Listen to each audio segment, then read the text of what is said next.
ನೋಡಿ ಬಿಜೆಪಿ ಹೋರಾಟ ನಡೆಸ್ತಾ ಇದೆ. ಆದರೆ ಈ ಹೋರಾಟಕ್ಕೆ ಮೈತ್ರಿ ಪಕ್ಷಕ್ಕೆ ಆಹ್ವಾನ ಇಲ್ಲ. ಬಿಜೆಪಿ ಪ್ರತಿಭಟನೆಗೆ ನಮಗೆ ಆಹ್ವಾನ ಕೊಟ್ಟಿಲ್ಲ ಅಂತ ಜೆಡಿಎಲ್ಪಿ ನಾಯಕ ಸುರೇಶ್ ಬಾಬು ಹೇಳಿಕೆ ಕೊಟ್ಟಿದ್ದಾರೆ. ಎಲ್ಲೋ ಒಂದ್ ಕಡೆ ಬಿರುಕು ಮೂಡ್ತಾ ಮೈತ್ರಿ ಪಕ್ಷದಲ್ಲಿ ಅನ್ನುವಂತ ಅನುಮಾನ ಬಹಳ ದಿನಗಳಿಂದ ಇತ್ತು. ಅವರೇನು ಬಹಳ ಕ್ಲೋಸ್ ಆಗೇನಿರಲಿಲ್ಲ, ಮೇಲ್ನೋಟಕ್ಕೆ ತಾಪೆ ಹಚ್ಕೊಂಡಂಗೆ ಕಾಣಿಸ್ತಾ ಇದ್ರು ಅಷ್ಟೇನೆ. ಈಗ ನಮಗೆ ಈ ಪ್ರತಿಭಟನೆಗೆ ಆಹ್ವಾನ ಕೊಟ್ಟಿಲ್ಲ ಅಂತ ಜೆಡಿಎಲ್ಪಿ ನಾಯಕ ಸುರೇಶ್ ಬಾಬು ಮಾತನಾಡಿದ್ದಾರೆ. ಈ ವಿಚಾರ ದೆಹಲಿಯವರಿಗೂ ತಲುಪಿಲ್ಲ. ಅವರಿಗೆ ಈ ವಿಚಾರ ತಲುಪಿದ್ರೆ ಹೀಗ ಆಗ್ತಾ ಇರಲಿಲ್ಲ. ಈಗ ಕೇಂದ್ರದವರೇ ಮಧ್ಯಪ್ರವೇಶ ಮಾಡಬೇಕಾಗತ್ತೆ.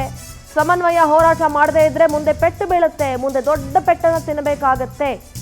ಎರಡೂ ಪಕ್ಷದವರು ಸೇರಿದ್ರೆ ಜನರಿಗೆ ತಲುಪಿಸೋದಕ್ಕೆ ಸಾಧ್ಯತೆ ಇದೆ. ಇದು ನಮಗೆ ಮುಜುಗರ ಆಗ್ತಿದೆ ಅಂತ ಸುರೇಶ್ ಬಾಬು ಜೆಡಿಎಲ್ಪಿ ನಾಯಕ ಮಾತನಾಡಿದ್ದಾರೆ. ತಮ್ಮ ಅಸಮಾಧಾನವನ್ನ ವ್ಯಕ್ತಪಡಿಸಿದ್ದಾರೆ.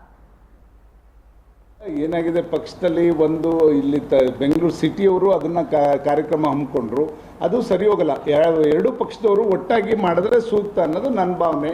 ಆ ರೀತಿಯಲ್ಲಿ ನಾವು ಅಷ್ಟೇ, JDS ಆಗ್ಬೋದು, BJP ಆಗ್ಬೋದು, ಒಟ್ಟಾಗಿ ನಾವು ಹೋರಾಟಗಳನ್ನ ಮುಂದಿನ ದಿನಗಳಲ್ಲಿ ಮಾಡಿದ್ರೆ ಖಂಡಿತ ಇದರಲ್ಲಿ ಯಶಸ್ಸು ಕಾಣ್ಲಿಕ್ಕೆ ಸಾಧ್ಯ. ಆ ರೀತಿ ಮುಂದೆ ಮಾಡಬೇಕು ಅನ್ನೋದನ್ನ ನಾವು ದಯಮಾಡಿ ವರಿಷ್ಠರಲ್ಲಿ ಇದಕ್ಕೆ ಮಧ್ಯವಹಿಸಿ ಇದರಲ್ಲಿ ಇರ್ತಕ್ಕಂಥ ಸಮನ್ವಯ ಕೊರತೆನ ನೀಗಿಸಿ ಮುಂದೆ ಈ ಥರ ಸಮಸ್ಯೆಗಳು ಉದ್ಭವ ಆಗದ ರೀತಿಯಲ್ಲಿ ಮಾಡಬೇಕು ಅನ್ನೋದು ನನ್ನ ಒಂದು ವಿನಂತಿ. ಮೋಸ್ಟ್ಲಿ ಗೊತ್ತಿರಕ್ಕಿಲ್ಲ.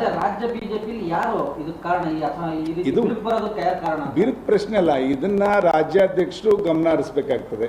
BJP ರಾಜ್ಯಾಧ್ಯಕ್ಷರು ಮತ್ತೆ ನಮ್ಮ ಅಧ್ಯಕ್ಷರು ಇಬ್ರು ಕೂಡ ಕೂತ್ಕೊಂಡು ಎರಡೂ ಪಕ್ಷದಲ್ಲಿ ಒಂದು ಸಮನ್ವಯ ಕೊರತೆ ಏನಿದೆ ಅದನ್ನ ನಿಭಾಯಿಸ್ತಕ್ಕಂಥ ಕೆಲಸ, ಅದನ್ನ ನಿವಾರಣೆ ಮಾಡ್ತಕ್ಕಂಥ ಕೆಲಸ